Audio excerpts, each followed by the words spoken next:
Seed exporters కానీ feed డీలర్లు రకరకాలుగా ఆ వ్యాపారాల్లో వాళ్ళ బాగా ఆరితేరిపడం వల్ల సంఘం కరెక్ట్గా పనిచేయలేకపోతుంది.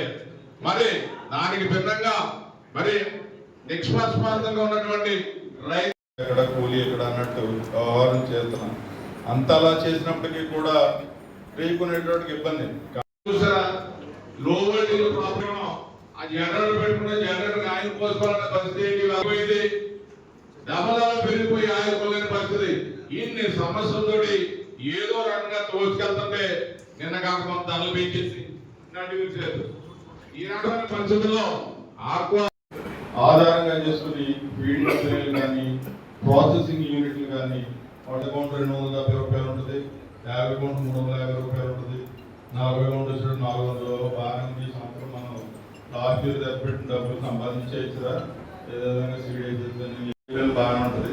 మే 15 వచ్చేటప్పటికి ఇంకా మొదలు పెడతారు 10 రూపాయలు. సడన్ గా జగన్ ఈయన నరేంద్ర మోడీ గారు ఇవాళ ఒక రోజు మీరందరూ ఇంట్లో ఇదయ్యేటప్పటికి మనం ఇల్లు కదలడానికి లేకుండా ఏదైతే మా ఇది వచ్చిందో మనం ఇల్లు కదలడానికి లేకపోయింది పొలం పెట్టడానికి. ఈ రోజున 10 రూపాయలు 12 రూపాయలు పెంచితే కనీసం ఈ ప్రభుత్వంలో చలనం లేదు.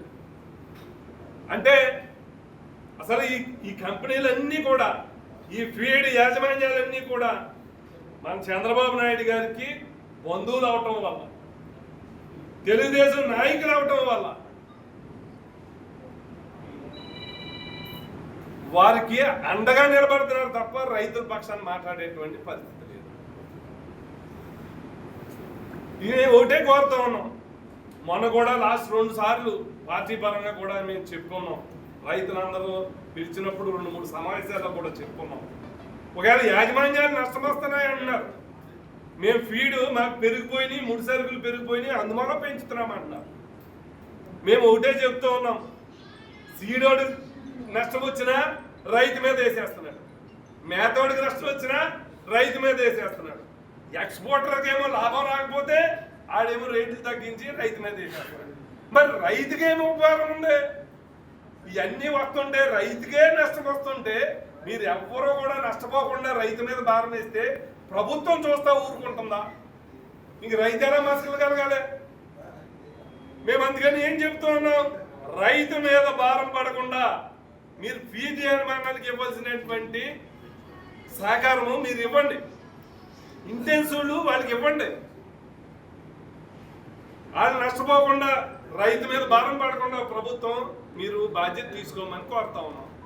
వారు 2-3 విషయాలు చెప్తూ ఉన్నారు. కరెంటు మాకు సబ్సిడీతో ఇవ్వండి, లేదు సోయా ఫిష్ మీల్ లాంటివి మాకు ఈ ప్రభుత్వం వేరే దేశాలకి పట్టుకెళ్తూ ఉన్నారు, అది ఆపితే మాకు ఇక్కడ తక్కువ ధరకు అందుతుంది అంటున్నారు. మీరు అలాంటి సహకారం చెయ్యాలని మేము కోరుతా ఉన్నాం. కానీ మీరు ఏం పట్టించుకోవట్లేదు. అసలు దీని మీద ఒక్క కూటమి నాయకుడైనా ఇంత ఇబ్బందుల్లో ఆక్వా రైతు ఉన్నాడంటే ఎవరైనా ఇంతవరకు రోడ్డుకి మాట్లాడినటువంటి సందర్భం ఉందా? ఈ రైతు సంఘాల మీద ఎవరు మా పార్టీ నాయకులు వాళ్ళని మన కంట్రోల్లో పెట్టుకుని రైతుల మీద తొయ్యాలనేటటువంటి ఆలోచన ఇంతవరకు జరుగుతూ ఉంది. వారు ఒత్తిడి వల్ల వారు మాట్లాడలేనటువంటి పరిస్థితి.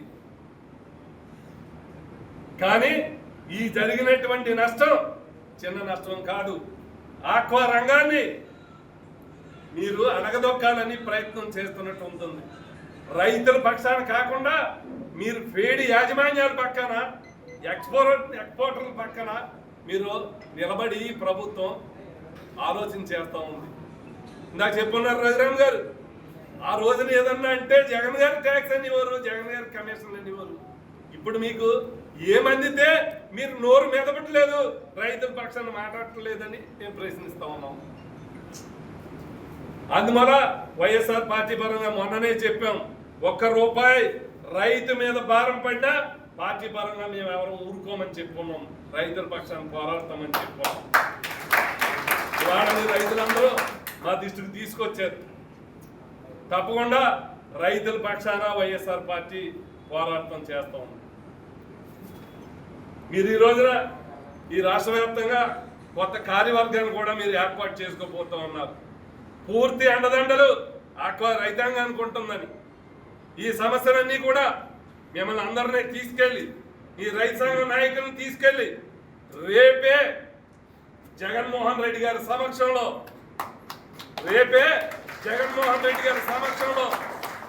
మన రైతులు పడుతున్నటువంటి ఇబ్బందులన్నీ కూడా చెప్పుకునేలాగా ఈ ప్రభుత్వాన్ని ఒత్తిడి చేసే విధంగా మీ రైతులకి పూర్తి అండదండలు ఉండే విధంగా భవిష్యత్ కార్యాచరణ తీసుకుంటామని మీకు హామీ ఇస్తా ఉన్నాం. గతంలో ఏదైతే సోయా రేటు తగ్గినప్పుడు ముడి సరుకులన్నీ ఫిష్ ఆయిల్ రేటు తగ్గినప్పుడు ఆ రోజున కేజీకి 25 రూపాయలు తగ్గించాలన్న ఒక ఆ సమయంలో మీరు ఇప్పుడు చేసినట్టు రైతు సంఘం నాయకులందరినీ పిలిపించి మీరు ఇప్పుడు ఈ సోయా ఇవన్నీ కూడా ఫిష్ ఆయిల్ ముడి సరుకులు తగిలిపోయినాయి కాబట్టి ఇవాళ 25 నుంచి 30 రూపాయలు తగ్గించాలి, ఎంత రేటు మీరు తగ్గించుకుంటారో ఆ రేటు ప్రభుత్వానికి చెప్పండి, అది అమలు పరుస్తామని ఆ రోజు ఎందుకు చెప్పలేదు మీరు? ఈ రోజు ఎందుకు చెప్తున్నారు మీరు పెంచేసుకోండి అని? కొన్ని ఏదైతే అసోసియేషన్ కంపెనీలు ఉన్నాయో అవి కొన్ని పార్టీ ముసుగులో కిందకి చేరి ఆ యొక్క మంతనాలు జరుపుకుని ఇవాళ చిన్న రైతులందరినీ కూడా అన్యాయం చేస్తున్నారు. ఇవాళ జగన్మోహన్ రెడ్డి గారు ఉన్నప్పుడు మేము పార్టీలు చూడాల, ఎవరు ఏం చెప్పినా చేశాం, ఎవరు ఏం కావాలన్నా చేశాం. జగన్మోహన్ రెడ్డి గారి నిర్ణయం ఒకటే, ఆక్వా రైతు బాగుండాలి, ఇవాళ ఆక్వా రంగాన్ని పెట్టి ఇవాళ విదేశీ మార్గదర్శి ఈ దేశానికి వస్తుంది, ఈ రాష్ట్రానికి మంచి పేరు రావాలని ఆ కార్యక్రమాలన్నీ చేపట్టడం జరిగింది. ఇవాళ ఇది ఏదైతే మనం పెట్టుకున్నాం, ఇదేదైతే ఇవాళ ఒక సంఘాన్ని ఏర్పాటు చేశాం, ఈ సంఘం రాష్ట్రం అంతా కూడా ప్రతి జిల్లాలో ఈ సంఘం ఉంటుంది. మీ అందరి తరఫున ప్రసాదరావు గారు కానీ నేను కానీ ఇవాళ జిల్లాలో ఉన్న మిగతా నాయకులు కానీ అందరూ మీకు సపోర్ట్గా ఉంటారు. ఇవాళ మీరు రిప్రజెంటేషన్ ఎవరికి ఇవ్వాలండి? ఇవాళ ఈ రాష్ట్రంలో ఆక్వా రైతులకు అన్యాయం జరిగినప్పుడు రిప్రజెంటేషన్ ఎవరికి ఇవ్వాలండి? ఇవాళ ప్రభుత్వం నడుపుతున్నోడికి ఇవ్వాలా? ఎవరికి ఇవ్వాలి? అపోజిషన్ లీడర్ ఎవరైతే ఉంటారో ఇవాళ 40% ఓటు బ్యాంక్ ఉన్నటువంటి నాయకుడు కాబట్టి, మాజీ ముఖ్యమంత్రి కాబట్టి, ఆక్వాకల్చర్ డెవలప్మెంట్ అథారిటీ ఈ సృష్టికర్త కాబట్టి ఇవాళ అపోజిషన్ లీడర్కి వెళ్ళి ఇవాళ రిప్రజెంటేషన్ ఇచ్చి ఈ ప్రభుత్వాన్ని నడవమంటారనే కార్యక్రమం జగన్మోహన్ రెడ్డి గారి ద్వారా చేస్తారా, ప్రభుత్వం నడుపుతున్న చేస్తారా? మీరు ఒకసారి అర్థం చేసుకోండి. ఇవాళ మేము ఈ రైతు సంఘ నాయకులందరికీ కూడా ఫోన్ చేశాం, ఇవాళ భగవాన్ రాజు గారికి ఫోన్ చేశాం, అలాగే సుబ్బరాజు గారికి ఫోన్ చేశాం, అలాగే వీరవాసంలో ఉన్న తులసి రాంబాబు గారికి ఫోన్ చేశాం, అలాగే ఈస్ట్ గోదావరిలో ఉన్న కొన్ని నాయకులకు ఫోన్ చేశాం. వీరందరూ కూడా మీరు చేయండి, వెనకాల మా సపోర్ట్ ఉంటుంది అంటే ముందు ఉండదు, వెనకాల ఉంటుంది. వెనకుండే సపోర్ట్ మాకు అవసరంలా. రైతుల కోసం మేము దేనికైనా చేయడానికి సిద్ధంగా ఉన్నాం. అలాగే ఒంగోలు అసోసియేషన్కి ఫోన్ చేశాం, రైట్ సార్ మేము రైతుల కోసం పోరాటం చేస్తాం, మాకు రాజకీయాలు అవసరం లేదు, ఒక అపోజిషన్ నాయకుడి వల్లే మేము సాధించగలుగుతాం అనే ఉద్దేశంతో ఒంగోలు ఏదైతే అసోసియేషన్ ఉందో అది మాతో సఖ్యతగా వచ్చారు. అలాగే నెల్లూరు వచ్చింది, అలాగే పార్ట్ ఆఫ్ తిరుపతి వచ్చింది, బాపట్ల వచ్చింది, ఇప్పుడు ఇవాళ ప్రసాదరాజు గారి ద్వారాగా ఉమ్మడి పశ్చిమ గోదావరి జిల్లా వచ్చింది, ఉమ్మడి తూర్పు గోదావరి జిల్లా వచ్చింది. అంటే మేము వేసిన తొలి అడుగే ఎంత బలంగా ఉందంటే మేము ఒక 20 అడుగులు వేస్తే ఏ రకంగా ఉంటుందో మీరు ఊహించుకోండి.